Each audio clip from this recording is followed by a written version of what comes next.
Lubang raksasa meluas, menara sutet di Desa Pondok Balik, Aceh Tengah dirobohkan. Akibat lubang raksasa, akses jalan di sekitar lokasi terputus dan warga dievakuasi.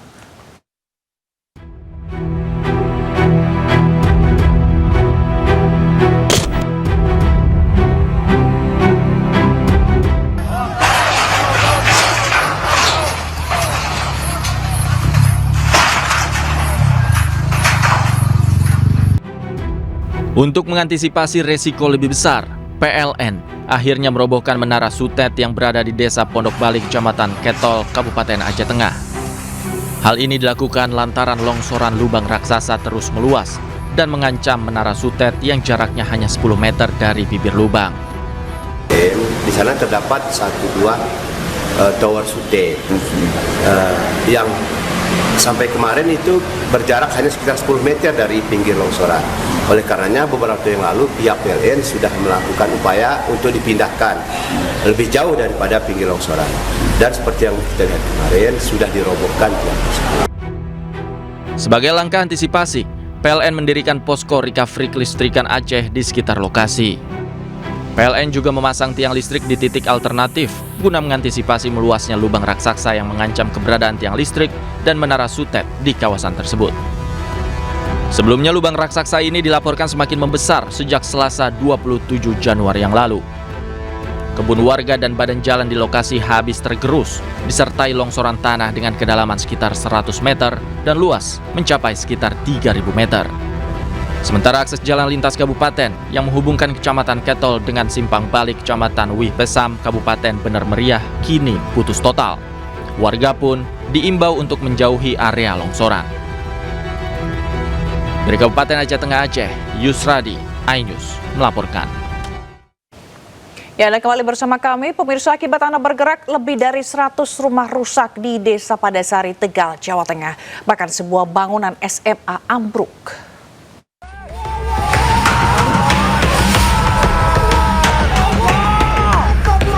Sebuah bangunan SMA milik Pondok Pesantren Al-Adalah di Desa Padasari, Kecamatan Jatinegara, Tegal, Jawa Tengah, ambruk akibat pergerakan tanah. Bangunan satu lantai tersebut rata dengan tanah setelah struktur tidak mampu menahan pergeseran tanah. Selain sekolah, tanah bergerak merusak ratusan rumah warga, dinding roboh, lantai retak parah, hingga rumah tampak miring. Tak hanya permukiman, akses jalan desa dan kabupaten turut mengalami kerusakan di sejumlah titik. Ini parah, ini sudah mengungsi. Dan kemudian ini kebetulan di pinggir rumah lapangan, ini lapangannya juga mengalami pergeseran. Puluhan warga terdampak terpaksa mengungsi di kantor Majelis Zikir Warotiban An-Noziriyah. Berdasarkan data BPBD Kabupaten Tegal, sebanyak 104 rumah warga rusak, 5 sekolah mulai PAUD, Madrasah Ibtidaiyah, SD dan SMA juga ikut terdampak. Sebelumnya, kawasan perbukitan ini sempat diterjang banjir bandang usai diguyur hujan deras cukup lama, hingga Sungai Rambut meluap dan diduga memperparah stabilitas tanah. Dari Tegal, Jawa Tengah, Yunibar, iNews melaporkan. Polda Jawa Barat melidiki dugaan unsur pidana dalam bencana longsor di Cisarua, Bandung Barat. Peristiwa dipicu karena alih fungsi lahan di kawasan tersebut. Longsor yang terjadi di kaki Gunung Burangrang tersebut menimbun lebih dari 30 rumah di Desa Pasir Langung. Polisi telah berkoordinasi dengan berbagai pihak untuk mendalami dugaan alih fungsi lahan tersebut. Jika melihat kondisi di sekitar lokasi, terdapat aktivitas pertanian di kaki Gunung Burangrang. Namun polisi belum bisa menyimpulkan apakah aktivitas tersebut melanggar aturan atau tidak sebelum ada kepastian mengenai batas wilayah.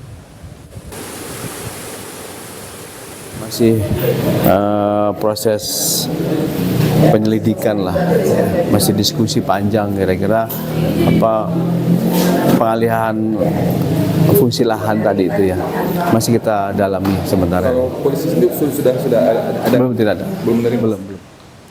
Tim SAR gabungan kembali mengevakuasi jenazah korban longsor di Kampung Pasir Kuning, Desa Pasir Langu, Cisarua, Kabupaten Bandung Barat.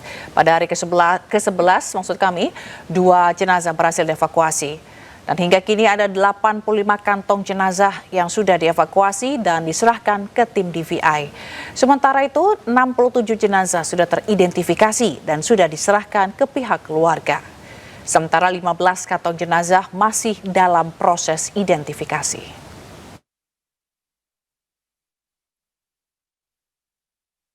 Tujuh pekerja tambang timah tertimbun longsor di kawasan Pondi, Bangka Belitung. Polisi lakukan penyelidikan karena aktivitas penambangan diduga ilegal.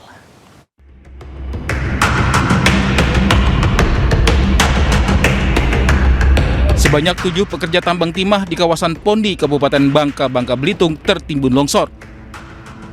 6 jasad korban sudah berhasil ditemukan, sementara 1 korban lagi masih dalam pencarian. Tim SAR kerahkan alat berat untuk melakukan pencarian korban. Longsor terjadi ketika sejumlah penambang tengah bekerja. 3 penambang berhasil dievakuasi dengan selamat, sementara 7 lainnya tertimbun. Pasca insiden, Polda Bangka Belitung turun tangan untuk selidiki dugaan tindak pidana dalam peristiwa ini. Pasalnya, tambang Pondi yang jadi lokasi longsor sudah cukup lama tidak beroperasi. Diduga tambang di kawasan ini dimanfaatkan secara ilegal oleh sejumlah pihak, meski lokasi tambang dijaga ketat pihak keamanan.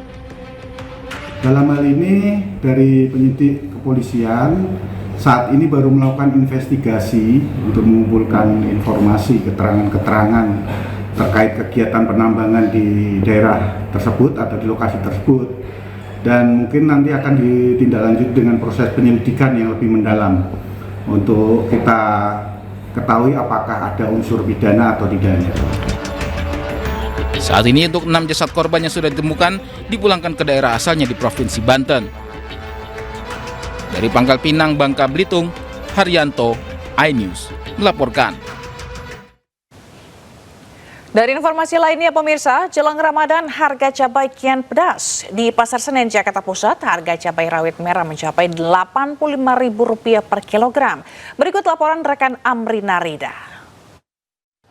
Ya pemirsa, beberapa minggu menuju tibanya bulan suci Ramadan, ternyata terdapat sejumlah bahan pangan dan juga komoditas pangan yang mengalami kenaikan harga. Nah, saat ini kami sudah berada di salah satu kios di Pasar Senen, Jakarta Pusat, dan kita akan lihat apa saja bahan-bahan pangan yang mengalami kenaikan harga. Nah, yang pertama ini adalah cabai rawit merah pemirsa, yang mana harganya sekarang dibanderol dengan angka sekitar Rp85.000 per kilogramnya. Ini cukup naik dari harga sebelumnya, yakni berada berkisar di antara Rp60 hingga Rp70.000 per kilogram. Nah, untuk di sampingnya ini juga masih ada jenis cabai, yang mana cabai merah panjang ini harganya pun juga mengalami kenaikan dari yang biasanya berada di angka sekitar Rp35.000, sekarang naik berada di angka Rp45.000 per kilogramnya. Nah, selain cabai, untuk komoditas lain yang mengalami kenaikan harga ini adalah bawang merah, di mana di sini juga ada komoditas bawang merah. Untuk harganya ini juga bervariasi, naik dari harga yang biasanya berada di angka sekitar Rp40-50.000 per kilogram, sekarang naik di angka sekitar Rp60.000 per kilogramnya. Nah pemirsa, selain kenaikan cabai lalu juga bawang merah, tadi kami juga mendapat informasi bahwa untuk komoditas sayur, misalnya adalah bayam, itu pun juga mengalami kenaikan harga, yang mana biasanya satu ikat ini hanya Rp4.000 saja, sekarang naik menjadi Rp8.000. Sementara untuk komoditas lain, misalnya adalah harga daging, ternyata sekarang masih normal, berkisar di antara Rp135.000 hingga Rp160.000 per kilogramnya. Nah, tentunya menjelang bulan Ramadan nanti, beberapa hari menuju bulan Ramadan, ada kemungkinan harga-harga akan kembali naik. Oleh karena itu, dari para pedagang dan juga pembeli pun berharap agar nanti pemerintah bisa menerapkan kebijakan agar kenaikan harga dari bahan-bahan pangan ini tidak begitu signifikan, sehingga tidak memberikan dampak negatif terhadap mereka. Dari Jakarta, Amrina Rida, Rizky Solehudin, iNews melaporkan.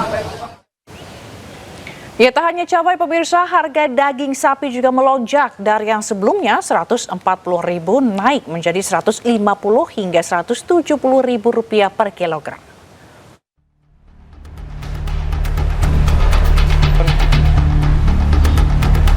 Menjelang bulan suci Ramadan, harga daging sapi terus naik. Salah satunya di Pasar Kosambi, Bandung.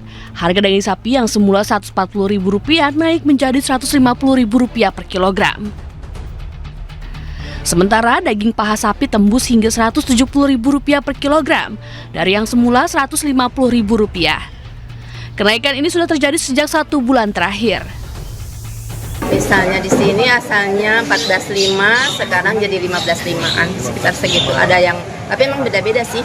Ada macam-macam, ada yang 14, 15, 17 gitu. Sementara itu harga cabai juga ikut naik, seperti di Pasar Tanjung, Jember, Jawa Timur. Harga cabai merah naik menjadi Rp80.000 per kilogram dari yang sebelumnya sekitar Rp50.000 per kilogram. Sementara harga cabai rawit hijau naik dari Rp30.000 menjadi Rp50.000 per kilogram. Kenaikan harga tersebut terjadi karena kondisi cuaca yang membuat banyak petani gagal panen. Dari Bandung dan Jember, Ervan David, Bambang Sugiarto, iNews melaporkan. Buntut mensrea dilaporkan, Ormas Kepolisi, Komika Panji Pragiwaksono temui Majelis Ulama Indonesia. Selengkapnya sesaat lagi di iNews.